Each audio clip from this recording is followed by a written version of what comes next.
सालों पहले यमुना के किनारे धर्मस्थल नाम का एक गांव नगर हुआ करता था। वहां एक ब्राह्मण रहता था जिसका नाम था गणपति। उसकी एक सुंदर और गुणवान सी बेटी थी। जैसे ही उसकी शादी की उम्र हुई तो वो और उसका परिवार उसके लिए योग्य वर ढूंढने लग गए। एक दिन ब्राह्मण किसी के घर पूजा करने के लिए गया और उसका बेटा भी पढ़ाई के लिए घर से बाहर चला गया। उस समय घर में ब्राह्मण की बेटी और उसकी पत्नी ही थी। उसी वक्त एक ब्राह्मण लड़का उनके घर आता है और ब्राह्मण की पत्नी उस लड़के को अच्छा से सत्कार करती है और खाना खिलाती है। लड़के का स्वभाव ब्राह्मण की पत्नी को पसंद आता है और वह उससे बेटी की शादी का वादा कर देती है।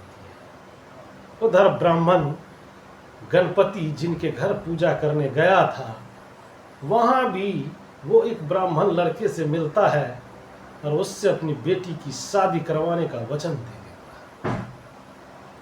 ब्राह्मण का बेटा जहाँ पढ़ने गया था वो भी वहाँ एक लड़के से यही वादा कर देता है कि कुछ देर बाद गणपति और उसका बेटा दोनों खुद से चुने हुए लड़कों को लेकर घर पहुँचते हैं। दोनों घर में एक और ब्राह्मण लड़के को देखकर चौंक जाते हैं। अब सभी इस दुविधा में पड़ जाते हैं कि लड़की एक है और शादी का वादा तीनों ने अलग अलग लड़कों से कर दिया है। अब क्या होगा? लड़की का विवाह किससे करवाया जाए? इसी दुविधा के बीच पड़ोसी उनके घर खबर लेकर आता है कि उसकी बेटी को मोहल्ले में ही सांप ने काट लिया है। भागा भागा पूरा परिवार और तीनों ब्राह्मण लड़के लड़की के पास पहुंच जाते हैं, लेकिन तब तक उस लड़की की मौत हो जाती है। यह देखकर तीनों लड़के दुखी हो जाते हैं। कुछ देर बाद लड़की का परिवार और तीनों ब्राह्मण मिलकर उसका अंतिम संस्कार करते हैं। लड़की के क्रियाक्रम के बाद एक ब्राह्मण लड़का उसकी हड्डियां अपने साथ लेकर जंगल चला जाता है। दूसरा उसकी राख को इकट्ठा करके पोटली में बांधकर उसी श्मशान घाट में झोपड़ी बनाकर रहने लगता है। और तीसरा श्मशान घाट से निकलकर लड़की के गम में देश देश योगी बनकर घूमने लगता है। ऐसा होते होते कई साल गुजर गए। एक दिन अचानक योगी बनकर घूम रहा ब्राह्मण किसी तांत्रिक के घर पहुंच गया। ब्राह्मण को घर में देखकर तांत्रिक बहुत खुश और उसका सत्कार किया। तांत्रिक ने योगी से कुछ दिन अपने घर में रहने के लिए कहा। तांत्रिक की जिद देखकर योगी उनके घर में ही रुक गया। एक दिन तांत्रिक अपनी विद्या में बहुत लीन था और उसकी पत्नी सबके लिए खाना बना रही थी। उसी वक्त उसका बेटा रोने लगा और अपनी मां को परेशान करने लगा। तांत्रिक की पत्नी ने उसे बहुत संभालने की कोशिश की, लेकिन वो नहीं माना। आखिर में तांत्रिक की पत्नी को इतना गुस्सा आया कि उसने अपने बच्चे की पिटाई की। उसके बाद भी बच्चा जब चुप नहीं हुआ तो उसने उसे चूल्हे में डालकर जला दिया। यह सब देखकर योगी ब्राह्मण बहुत नाराज हुआ और बिना कुछ खाए ही अपनी पोटली लेकर उसके घर से जाने लगा। इतने में तांत्रिक आया और योगी से कहा, महाराज खाना तैयार है, आप इस तरह गुस्से में बिना खाए यहां से न जाए। गुस्से में योगी ने कहा, मैं इस घर में एक मिनट भी नहीं रुक सकता।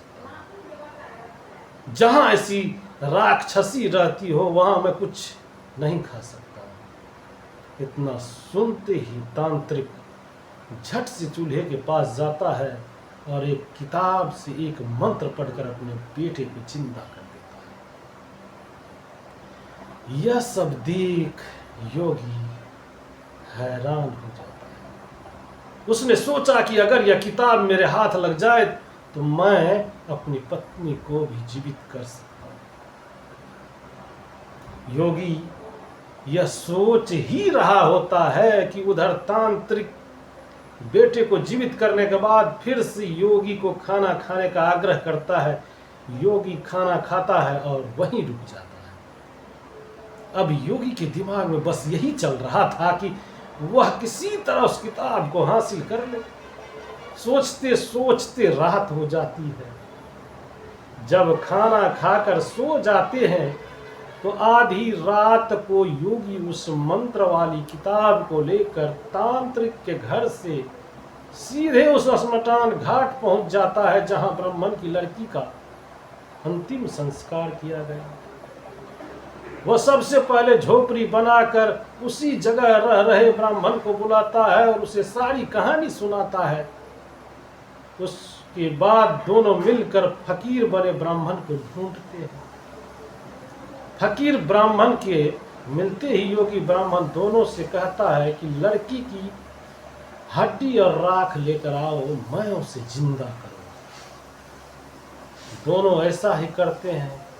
राख और हड्डी इकट्ठा करने के बाद लड़की को जलाई हुई जगह में योगी ब्राह्मण मंत्र पढ़ता और लड़की जिंदा हो जाती है। यह देख तीनों ब्राह्मण खुश हो जाते हैं। इतनी कहानी सुनाकर बेताल चुप हो जाता है। कुछ देर बाद वह राजा विक्रम से पूछता है, बताओ राजन, वह लड़की किसकी पत्नी हुई? विक्रमादित्य बेताल के दोबारा उड़ने के डर से जवाब नहीं देते हैं। गुस्से में बेताल कहता है, अगर तुम जवाब जानते हो, अगर जानते हुए भी नहीं दोगे तो मैं तुम्हारी गर्दन काट दूंगा। जल्दी से जवाब दो। इतना सुनते ही राजन बोले, जो ब्राह्मण श्मशान में कुटिया बनाकर रह रहा था वो उसकी पत्नी हुई। बेताल पूछता है, कैसे?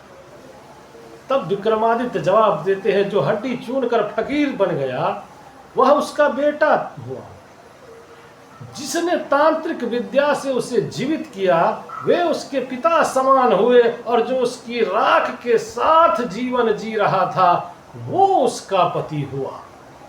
जवाब सुनते ही बेताल ने कहा, राजन, तुमने बिल्कुल सही उत्तर दिया है, लेकिन शर्त के मुताबिक तुम्हें मुंह नहीं खोलना था, इसीलिए अब मैं दोबारा उड़ रहा हूं। इतना कहते ही बेताल दोबारा उड़ते हुए घने जंगल के किसी पेड़ पर लटक जाता है और राजा विक्रम उसे पकड़ने के लिए उसके पीछे भागने लगते हैं।